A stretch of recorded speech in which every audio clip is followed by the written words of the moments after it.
Try this matchup. Low prices and faster checkout. You can count on it at Fry's.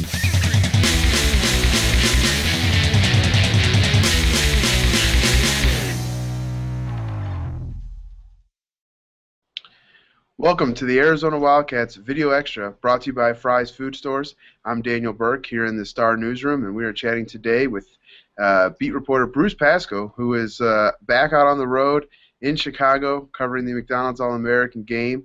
And Bruce, you're there to see Arizona Wildcats commit Stanley Johnson, who signed back in November and will be on the team next year. And Bruce, you'll get to watch him tonight in the game. But what does this guy bring to the UA, and how big a sign was this when they got him back in November?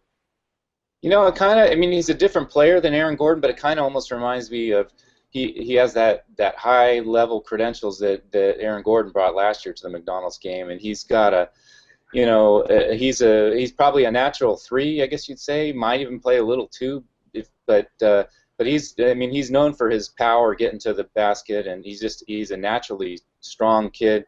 You know, really pretty good basketball IQ, smart, really got a good personality and loves the game, like, you know, as we've seen also like Gordon. The difference is you know, apparently this year he's played a lot of point guard at Mater Dei, and he's actually improved his shooting quite a bit. So I'm real curious to see about that, because I think that's the one thing you wondered about him is he going to hit a jump shot on a regular basis, or is he, you know, going to be more around the basket? And boy, if he can hit jumpers, watch out. This guy, from what I can tell, he's got a lot of other things in his game already. I know you were in California when he did commit, and you talked to him then, and you'll see him in person tonight. He has a bit of a unique personality a little bit too, doesn't he? He seems a little, I don't want to say out there or anything, but almost like a Hollis Jefferson, where he plays with some personality, and then off the court he kind of has a unique personality as well. Yeah, no, totally. Yeah, I mean his favorite hobby is collecting shoes, which is not terribly unusual for these guys, but just the way he goes about it, and having the guts to take that on ESPN and hold up the shoes like that, and you know, he's smiley. He does have a really good personality. He's a really easygoing guy, and you're right. I think you could maybe draw a comparison to Rondé Hollis Jefferson a little bit like that. He's a fun guy, and you know, you know, if you're Arizona, you're hoping he plugs right in there, and I think he will, as far as you know, chemistry-wise and all that. It should be a good mix. We're talking to Bruce Pascoe, and this is the Arizona Wildcats Video Extra, brought to you by Fry's Food Stores. And Bruce is out in Chicago checking out Stanley Johnson. But Bruce, what does the rest of this recruiting class look like? And is he the guy, you know, most likely to make an instant impact? And do they have any other guys coming in, whether it's, you know, Parker Jackson Cartwright, Craig Victor, any of these guys that'll come in and make an immediate impact like Stanley should? Yeah, I think, you know, well, as we know, I mean, a lot has to do with who comes back and who doesn't. Yep. But I'm thinking that regardless, Stanley Johnson is going to make a big impact right away.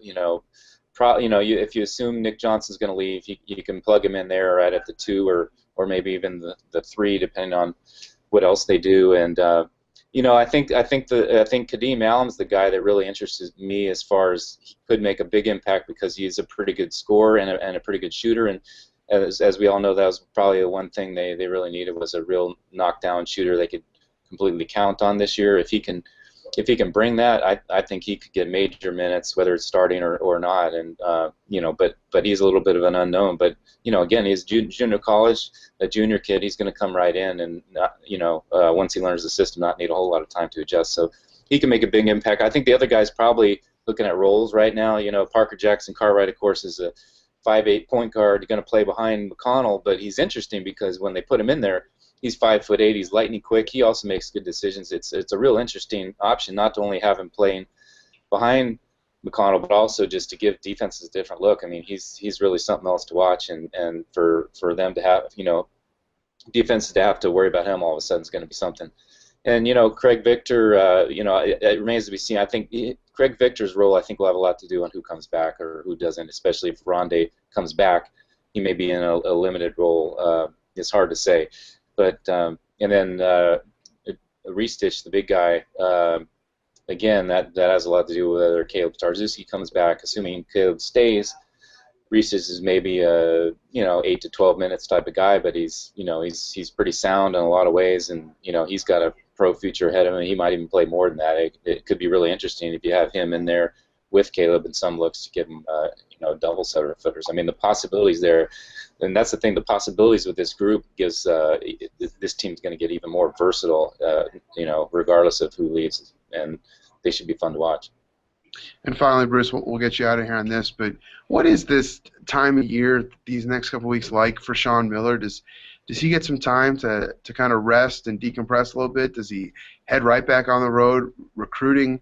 What is this time like for him? He unfortunately we don't get to see him once the season's ended, but I think part of the reason for that is it's pretty busy. He's still, the coaches generally and their staff go to the Final Four. It's like a convention for coaches, and they'll go early, do their networking or whatever, and hang out a little bit, and then a lot of them get out of there, even by the Saturday of the semifinals. And but I think right now it's a lot of recruiting, and as he said, at this level, there's so many guys leaving all the time, and they're constantly recruiting. Even now, they're oversigned, but just right now you're out looking, you're looking at guys, sophomores, juniors, and then they've got spring signing day coming up, and I don't think they're going to add anybody besides Ristich, who's committed already, but you never know, and that's and then the transfer market's coming up too, It's just a crazy time, I think, because there's a little bit of uncertainty as far as what's going to happen, really, roster-wise. I think this is actually the most stable they've been since Miller's been here, but it's still a pretty busy time. I don't think it really slows down for him. I mean, they have open recruiting they can do this month, and then they do some other recruiting into May, and then the meetings with the guys. One thing he does at this time of year, I don't know whether it's this week, it might be next week, he'll actually have sit-downs with each guy, what they need to do in the off season, where their role is going to be, whatever, and that's a big thing too. So it really doesn't slow down.